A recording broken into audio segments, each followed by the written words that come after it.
নমস্কাৰ লৈ আহিছো এই মুহূৰ্তত এটা বিশেষ খবৰ এবাৰ পঞ্চায়তৰ সীমা পুনৰ নিৰ্ধাৰণ কৰাক লৈ উত্তাল প্ৰতিবাদ কৰিছে গৌৰীপুৰৰ আলমগঞ্জত সংঘটিত হৈছে এই ঘটনা স্থানীয় বিধায়কৰ বিৰুদ্ধে ৰাজনৈতিক ষড়যন্ত্ৰ কৰাৰ গুৰুতৰ অভিযোগ প্ৰতিবাদী ৰাইজৰ আমি জনাম এই মুহূৰ্তত সবিশেষ খবৰ আমি জনাইছো এই মুহূৰ্তত এটা বিশেষ খবৰ পঞ্চায়তৰ পুনৰ নিৰ্ধাৰণক লৈ উত্তাল প্ৰতিবাদ পঞ্চায়তৰ পুনৰ সীমা নিৰ্ধাৰণক লৈ উত্তাল প্ৰতিবাদৰ সৃষ্টি গৌৰীপুৰৰ আলমগঞ্জত সংঘটিত হৈছে এই ঘটনা গৌৰীপুৰৰ আলমগঞ্জত উত্তাল প্ৰতিবাদ ৰাইজৰ গৌৰীপুৰ বিধানসভা সমষ্টিৰ আলমগঞ্জ গাঁও পঞ্চায়ত ষষ্ঠ খণ্ড গাঁও বৰাইবাৰী গাঁও পঞ্চায়তত অন্তৰ্ভুক্ত কৰা হৈছে আৰু ইয়াৰ প্ৰতিবাদত 5 শতাধিক পুৰুষ মহিলাই আলমগঞ্জ বজাৰৰ পৰা ফুলকা তাৰিলৈ যোৱা গড় কাপ্তানি পথ অৱৰোধ কৰিছে স্থানীয় বিধায়ক নিজানুৰ ৰহমানে ৰাজনৈতিক ষড়যন্ত্ৰ কৰাৰ গুৰুতৰ অভিযোগ তুলিছে এতিয়া স্থানীয় ৰাইজে ৰাজনৈতিক ষড়যন্ত্ৰ কৰি পঞ্চায়তৰ পুনৰ সীমা নিৰ্ধাৰণ কৰিছে বুলি তেওঁলোকে প্ৰতিবাদ জনাইছে একেলগে গাঁওখনৰ 5 শতাধিককৈ পুৰুষ মহিলা একেলগে ওলাই আহিছে আৰু তেওঁলোকে প্ৰতিবাদ কৰিছে পঞ্চায়তৰ পুনৰ সীমা নিৰ্ধাৰণ কৰাক লৈ গৌৰীপুৰ বিধানসভা সমষ্টিৰ আলমগঞ্জ গাঁও পঞ্চায়তৰ ষষ্ঠ খণ্ড গাঁও বৰাইবাৰী গাঁও পঞ্চায়তত অন্তৰ্ভুক্ত কৰা হৈছে আৰু ইয়াৰ বাবে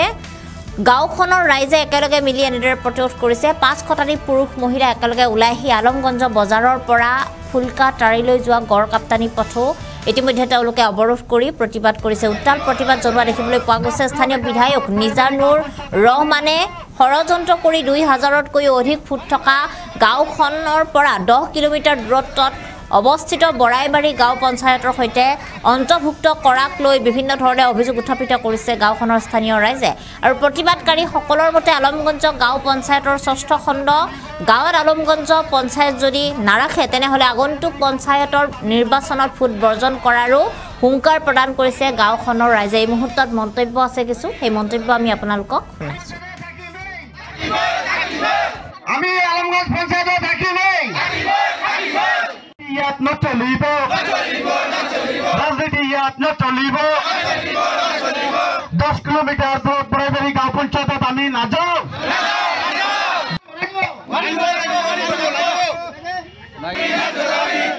আমি থাকিমেই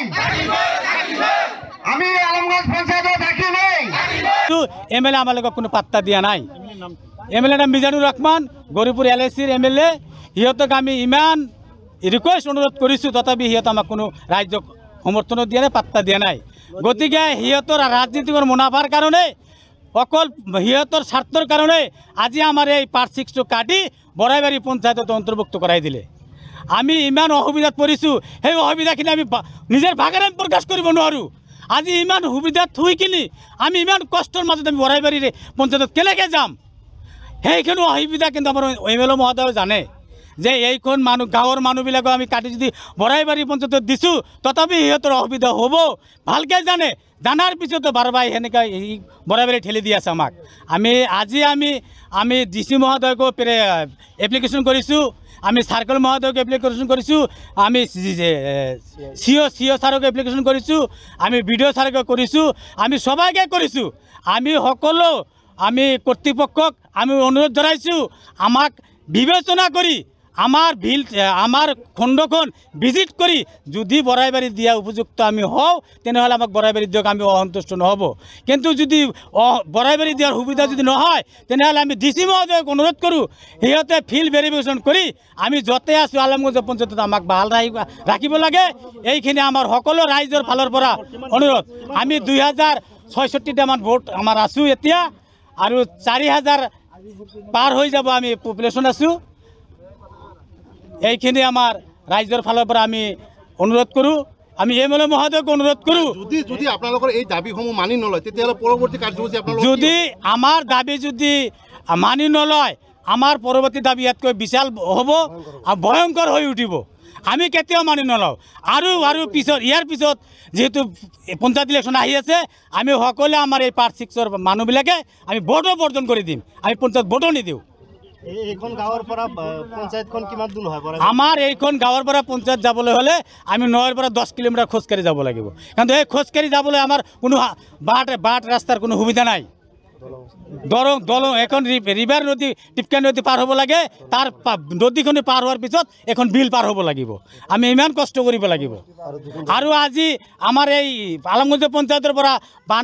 বগিলামাৰী পাৰ্ট 1 পাৰ্ট 2 সিহঁতক কাটি পাণবাৰী পঞ্চায়তে যাবলৈ বিচাৰি আছে সিহঁতে গোটেই DC মহোদয়ক CO মহোদয়ক BDO মহোদয়ক এপ্লিকেশ্যন কৰিছে MLA ছাৰক কৈছে কিন্তু MLA সিহঁতক দিয়া নাই সিহঁতে আজিও সিহঁতে আমাৰ লগত সিহঁতেও কেলেমাজনে পিটিশ্যনো দিব আমিও দিম গতিকে আমাৰ ন্যায্য দাবীটো আমাৰ সফলতা হ'ব লাগে আমি DC মহোদয়ক কৈছোঁ আমি সকলো আমাৰ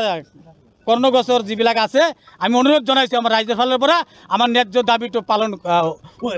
দাবীটো মানি ল'ব লাগে